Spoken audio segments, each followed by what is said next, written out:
അസ്സലാമു അലൈക്കും വറഹ്മത്തുള്ളാഹി വബറകാത്തു. സുന്നി വിദ്യാഭ്യാസ ബോർഡ് ഇംഗ്ലീഷ് മീഡിയം സ്കൂളുകളിൽ 7ാം ക്ലാസ്സിലേക്ക് പുതുതായി തയ്യാറാക്കപ്പെട്ട അഹ്കാമു തജ്വീദിലെ 2ാമത്തെ ചാപ്റ്ററാണ് വായിക്കുന്നത്.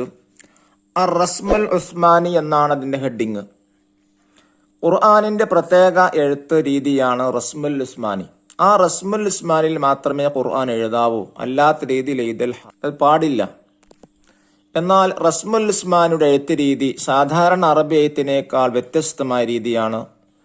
ചിലയിടത്ത് ചേർക്കേണ്ടത് ഒഴിവാക്കും, ചിലയിടത്ത് അക്ഷരങ്ങളെ കൂടുതലാക്കി എഴുതും, ചിലയിടത്ത് ഒരക്ഷരത്തിന് പകരം മറ്റക്ഷരം എഴുതും. ഇങ്ങനെ വ്യത്യസ്തമായ 6 നിയമങ്ങളാണ് റസ്മുൽ ഉസ്മാനിക്കുള്ളത്. ഇൻഷാ അല്ലാഹ് നമുക്ക് വായിക്കാം. പരിശുദ്ധ ഖുർആനിന്റെ ഭാഷ അറബിയാണെങ്കിലും സാധാരണ അറബി എഴുത്തിന്റെ പൊതു നിയമത്തിൽ നിന്ന് വ്യത്യസ്തമായാണ് ഖുർആനിലെ പല പദങ്ങളുടെയും എഴുത്ത്. ഈ എഴുത്ത് രീതിയാണ് അർ റസ്മുൽ ഉസ്മാനി. ഈ രീതിക്ക് വിരുദ്ധമായി ഖുർആൻ എഴുതാൻ പാടില്ല. അർ റസ്മുൽ ഉസ്മാനിയിൽ പ്രധാനമായും 6 നിയമങ്ങളാണുള്ളത്. 1 അൽ ഹദഫ്, അക്ഷരങ്ങൾ ഒഴിവാക്കൽ, എഴുതേണ്ടതിനെ ഒഴിവാക്കി എഴുതാം. ചില പദങ്ങളിൽ നിന്ന് ചില അക്ഷരങ്ങൾ ഒഴിവാക്കിയാണ് ഖുർആനിൽ എഴുതിയിട്ടുള്ളത്. ഉദാഹരണം, അർ റസ്മുൽ ഖിയാസി എന്ന് പറഞ്ഞാൽ സാധാരണ എഴുത്ത് അർ റഹ്മാൻ അലിഫിട്ടാണ് എഴുതാം. പക്ഷെ റസ്മുൽ ഉസ്മാനിൽ നോക്കൂ, അർ റഹ്മാൻ എന്ന് മീമിനെ നീട്ടാനുള്ള അലിഫ് ഇല്ലാതെയാണ് എഴുതിയിട്ടുള്ളത്. ഇത് വ്യത്യസ്തമായ രീതിയാണ്. മറ്റൊരു ഉദാഹരണം നോക്കൂ, അർ റസ്മുൽ ഖിയാസി സാധാരണ എഴുത്തിൽ എൽവോൻ, ഒരു വാവ് എക്സ്ട്രാ കൊടുക്കണം വാവന് നീട്ടാന്. റസ്മുൽ ഉസ്മാനിൽ നോക്കൂ, എൽവോൻ ഒരു വാവേ ഉള്ളൂ, 2ാമത്തെ വാവ് ചെറുതായിട്ടാണ് കൊടുത്തിട്ടുള്ളത്. 2ാമത്തെ നിയമം അസിയാദ അഥവാ അക്ഷരങ്ങളെ കൂടുതലാക്കൽ.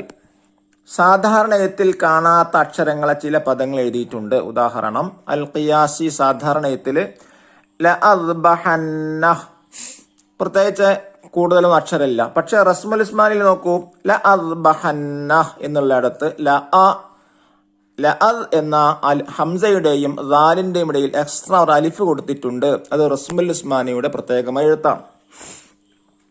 3ാമത്തെ അൽ ബദൽ, ഒരക്ഷരത്തിന് പകരം മറ്റൊന്ന് കൊണ്ടുവരൽ. ഉദാഹരണം, അൽ ഖിയാസി സാധാരണ എഴുത്തിൽ സ്വലാത്ത്, ലാമിനെ അൽഫായിട്ടാണ് നീട്ടിയത്. എന്നാൽ ഉസ്മാനി റസ്മുൽ ഉസ്മാൻ നോക്കൂ, സ്വലാത്ത് ലാമിനെ വാവായിട്ടാണ് നീട്ടിയത്, വാവ് കൊടുത്തിട്ടാണ് അലിഫിന് പകരം കൊടുത്തത്. ഇനി 4ാമത്തെ നിയമം അൽ ഹംസ്. ഹംസിന്റെ വ്യത്യസ്തമായ എഴുത്ത് രീതിയാണ്. ഉദാഹരണം, ഇത് അൻദറ, ഇവിടെ അലിഫിൽ ഹംസയിട്ടാണ് എഴുതിയിട്ടുള്ളത്. മുഅജ്ജല, ഇവിടെ വാവിൽ ഹംസയിട്ടാണ് എഴുതിയിട്ടുള്ളത്.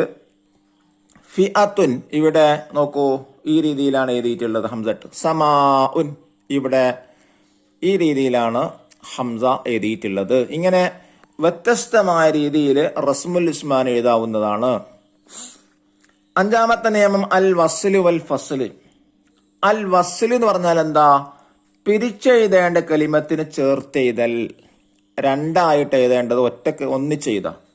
ഉദാഹരണം നോക്കൂ, അൽ ഖിയാസി സാധാരണ എഴുത്ത് ലികൈല, അതാണ് 2ആയിട്ടാണ് എഴുതേണ്ടത്. പക്ഷെ റസ്മുൽ ഉസ്മാൻ നോക്കൂ, ലികൈല അത് ചേർത്തിയിട്ടാണ് എഴുതിയിട്ടുള്ളത്. അൽ ഫസ്ല് അഥവാ ചേർത്ത് എഴുതേണ്ടതിന് 2ആയി പിരിച്ചെഴുതുക, ചേർത്താണ് എഴുതേണ്ടത്. പക്ഷെ റസ്മുൽ ഉസ്മാനി 2ആയിട്ടാണ് എഴുതിയിട്ടുള്ളത്. ഉദാഹരണം, അൽ ഖിയാസ് സാധാരണ എഴുത്തിൽ ഇല്യാസീൻ, അവിടെ ഒന്നിച്ചാണ് എഴുതേണ്ടത്. പക്ഷെ റസ്മുൽ ഉസ്മാൻ നോക്കൂ, ഇല്യാസീൻ, ഇൽ വേറെ യാസീൻ വേറെ, 2 കലിമത്തായിട്ടാണ് എഴുതിയിട്ടുള്ളത്. 6ാമത്തെ നിയമം മാ ഫീഹി ഖിറാഅത്താനി ഫകുതിബ ബിഇഹ്ദാഹുമ. 2 വിധം ഖിറാഅത്തുള്ള പദങ്ങൾ ഒരു ഖിറാഅത്ത് പ്രകാരം എഴുതുക. 2 രീതിയിൽ മോദാം, പക്ഷെ ഒറ്റ രീതിയിൽ തന്നെ എഴുതിയിട്ടുണ്ടാവാം. അൽ ഖിയാസ് സാധാരണ എഴുത്ത് മാലിക്കി, അവിടെ മാലിക്കി എന്നാണ് ഓതാം. പക്ഷെ റസ്മുൽ ഉസ്മാനിയില് മാലിക്കി എന്ന് മോദാം, മലിക്കി എന്ന് മോദാം. 2ഉം ഓതുന്ന രീതിയിലാണ്, ഓതാവുന്ന രീതിയിലാണ് ഇത് എഴുതിയിട്ടുള്ളത്. 2ഉം ഒത്തോട് അനുവദനീയമാണ്. മാലിക്കി, മലിക്കി. ദഫ്തർ താലിബ് നോക്കി തദ്രീബാത്തുകൾ ചെയ്യുക. ഇൻഷാ അല്ലാഹ് അടുത്ത വീഡിയോയിൽ ഇതിന്റെ തദ്രീബാത്തുകൾ ചെയ്യുന്നതാണ്.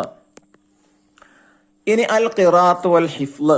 ഈ പാഠം പഠിക്കുമ്പോൾ ഏതാണ് പാരായണം ചെയ്യേണ്ട ആയത്ത് സൂറത്ത്? 1 നഖറ സൂറത്തുൽ ബഖറ 77 മുതൽ 134 വരെയുള്ള ആയത്തുകളാണ് പഠിക്കേണ്ടത്, കണ്ട് നന്നായി പഠിക്കേണ്ടത്. വനക്തശ്ഫു മിൻഹ ഖവായിദ് റസ്മുൽ ഉസ്മാനി, ഈ ആയത്തുകളിൽ റസ്മുൽ ഉസ്മാൻ നിയമങ്ങൾ ശരിക്കും മനസ്സിലാക്കുക. രണ്ടാമതായി നഹ്ഫദ് സൂറത്ത് യാസീൻ 8 മുതൽ 14 വരെയുള്ള ആയത്തുകൾ കാണാതെ പഠിക്കുക. വൽ വാക്കിയ 7 മുതൽ 12 വരെയുള്ള ആയത്തുകളാണ് പഠിക്കേണ്ടത്. അള്ളാഹു നമ്മെ നന്നായി തജ്വീദ് നിയമമനുസരിച്ച് ഖുർആൻ ഓതുന്ന സ്വാലിഹീങ്ങളിൽ ഉൾപ്പെടുത്താൻ അനുഗ്രഹിക്കട്ടെ. അസ്സലാമു അലൈക്കും വറഹ്മത്തുള്ളാഹി വബറകാതുഹു.